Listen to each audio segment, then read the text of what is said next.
kurang dari 48 jam. Juara untuk musim 2022 UEFA Champions League kita akan tahu. Tapi kita mungkin boleh bermula dengan Liverpool. Untuk this season, salah satunya pasukan di Eropah yang bermain dalam semua perlawanan yang possible. Ada possibility untuk, aku nak start dengan kau bro. Ada possibility untuk perlawanan yang orang kata peak lah untuk Liverpool this season. Okay. Kalau kau dah menang Carabao Cup, kau dah menang FA Cup. Sorry, mungkin pedih, Maira. Okey, tak apa. Dua kali. 2 season dah berturut tu FA Cup final. I dah tak nak tengok dah penalty shootout. Tapi diorang boost by klub baru je dapat award manager of the season. Ada possibility benda tu tak? Ada possibility juga. Kalau kita tengok kat situ kan, even though klub baru menang manager of the season, tapi kita kena ingat juga kekecewaan Liverpool dekat medan Premier League. Okay. Tapi bagi aku satu je lah, bila nak cakap pasal game untuk weekend ni kan, kita tengok 5 kali dah UEFA punya trofi final, semuanya berakhir dengan 1 gol setiap satu tim. Okey. Semuanya. Jadi untuk weekend ni pun aku kan, bila tengok pada kebarangkalian ni, dan aku tak tolak kalau kebarangkalian tu cakap yang akan ada sikit gol je.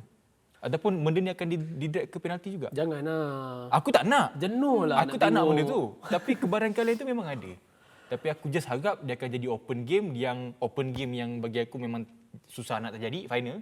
Masing-masing kau faham kan? Masing-masing nak retain masing-masing punya position. So nak tengok game open yang best aku rasa susah kita nak tengok. Mo Salah revenge untuk you, Maira.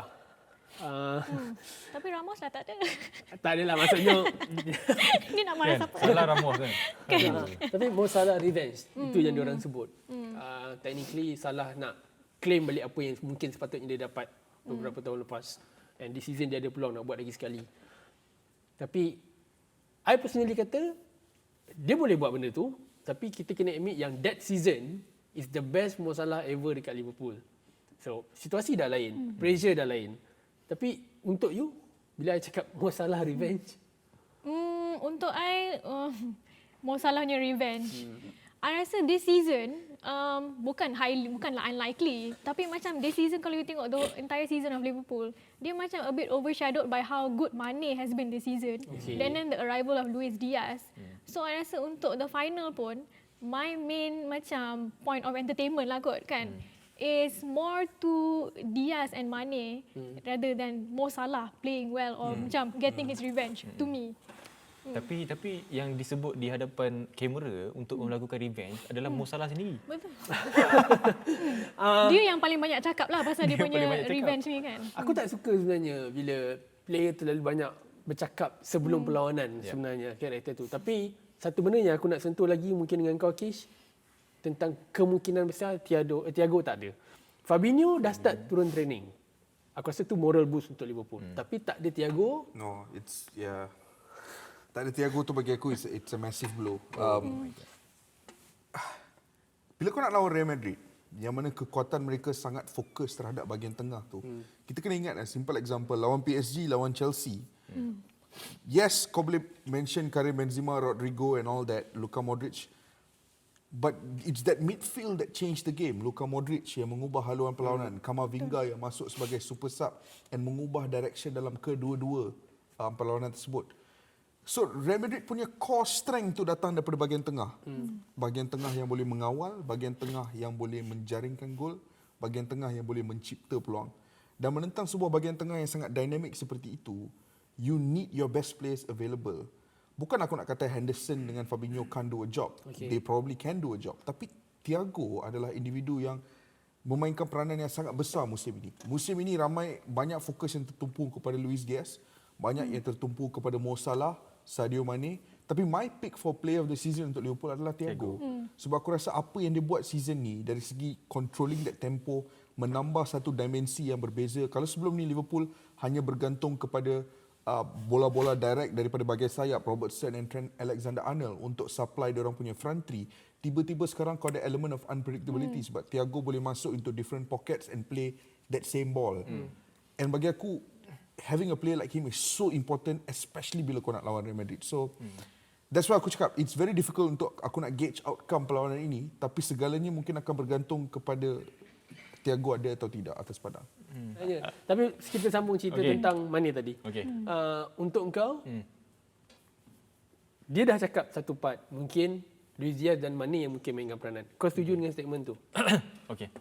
Untuk aku sendiri kan, bagi aku Luis Diaz tu of course dia antara orang yang akan bawa tim ni. Tapi bila kita borak pasal kebarangkalian tak ada Fabinho dan juga Thiago dekat tengah tu, aku betul-betul risau sama ada bila tak ada dekat tengah, Liverpool akan rapuh dekat tengah. So option yang Liverpool ada cuma adalah main dekat bahagian flank. So dekat situlah kebergantungan pada Robo dan juga Arnold dan juga Salah dan juga Luis Diaz. So aku boleh nampak dua option. Antara dekat tengah kalau Thiago ada dan juga Fabinho ada untuk diorang conquer, ataupun diorang akan main daripada side kiri dan kanan untuk diorang tebuk dekat situ. Dan aku tak pelik kalau diorang berjaya tebuk melalui side kiri ataupun kanan. Sebab kita tahu daripada untuk Real Madrid sendiri dekat bahagian kanan tu kita tahu macam mana cara sebenar untuk tembus ataupun untuk tebuk kat bahagian tu. Kita tahu macam mana. Sebab aku rasa sebenarnya dia apa yang paling exciting untuk this game sebenarnya. Dia akan melibatkan, selalunya dalam satu big match, kita akan libatkan at least satu key battle. Ya. Midfield dengan midfield. Tapi sekarang ni, semua area. Van Dijk akan jumpa Benzema lagi sekali. And then fullback, maksudnya dekat bahagian tepi pun akan berjumpa juga. Yang orang kata, okey, kita nak tengok macam mana Vini akan jumpa dengan Trent. Macam mana Robo akan jumpa dengan Carvajal. Carvajal ada orang kata, kejap okey, kejap tak okey. Season ni aku rasa dia tak konsisten macam sebelum-sebelum ni. So, aku rasa itu benda yang paling buat kita teruja nak tengok this game. Okey, itu adalah mungkin kita boleh recall balik perjalanan kedua-dua pasukan. Liverpool, Real Madrid. Tapi, aku bagi peluang kat Kish this time. This is the peak Benzema. Dan perjalanan dia akan terbantut. Mungkin akan diingati, tapi lebih diingati sekiranya dia julang trofi UCL. Sebab this time dia yang akan jadi orang kata muka depan untuk Real Madrid kan. Aku faham apa yang kau cakap. Naratif yang bermain di media sosial adalah Benzema adalah pemain yang lebih baik. Aku kurang bersetuju dengan naratif tu. Sebab kalau kau tengok underlying numbers, Benzema has always been good. Cuma perbezaan dia adalah bila hang bermain dengan seorang alien seperti Cristiano Ronaldo. Dan seorang golfer seperti Gareth Bale. Tak adalah.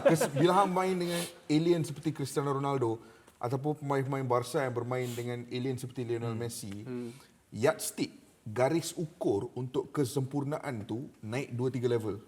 So, mungkin 10 tahun lepas, level Benzema tu was already good level. Tapi bila kau ada alien macam Ronaldo dan Messi yang push batas tu naik atas, terus play-play macam Benzema ni fly under the radar sikit. Benda tu impact persepsi orang dan naratif tentang kerjaya dia secara keseluruhan. So, that's why aku sangat gembira untuk melihat pujian-pujian yang dia dapat sekarang. Sebab benda tu dia dah sepatutnya dapat lama. Dia seorang pemain yang sangat komplit sebagai seorang penyerang. Orang selalu cakap pasal, Harry Kane can create, Harry Kane can score goals. Aku suka Harry Kane. Tapi sesiapa yang melihat Benzema week in, week out over the last 10 years akan tahu just how complete he is. Dia juga seorang pemain yang boleh main link up play dengan baik. At the same time, dia boleh mencipta peluang untuk rakan sepasukan. One of the world's best finishers juga. Tak membazirkan peluang-peluang. Even dari segi finishing, sangat complete. Left leg, right leg dia boleh. Header pun dia boleh. Seorang striker yang sangat sempurna lah. And sekarang ni aku tak boleh, besides Harry Kane, aku tak boleh namakan many strikers who are as complete as Karim Benzema is. Lewandowski is a good goal scorer, tapi I don't think Lewandowski tu boleh mencipta peluang seperti Benzema. Aku tak rasa dia boleh ada catatan assist yang Benzema catat sepanjang hampir 10 tahun lepas yang almost every season double digits. So bagi aku ini adalah satu trajektori kerjaya yang luar biasa, dan sekarang ni harapan penyokong Real Madrid at least adalah untuk tengok dia mengangkat trofi Champions League tu. Sebab kalau dia menang Champions League, then guaranteed end of the year Ballon d'Or lah untuk dia. Confirm. Ada juga elemen ataupun pendapat yang kita boleh tengok, beberapa even jurnalis pun ada suarakan benda ni. Antara key point yang untuk Real Madrid this time, kemungkinan besar yang mainkan peranan besar adalah subs yang akan digunakan. Sebab this season banyak orang memperkatakan tentang cara Carlo Ancelotti, Don Carlo kan, menggunakan subs itu. Tapi untuk kau?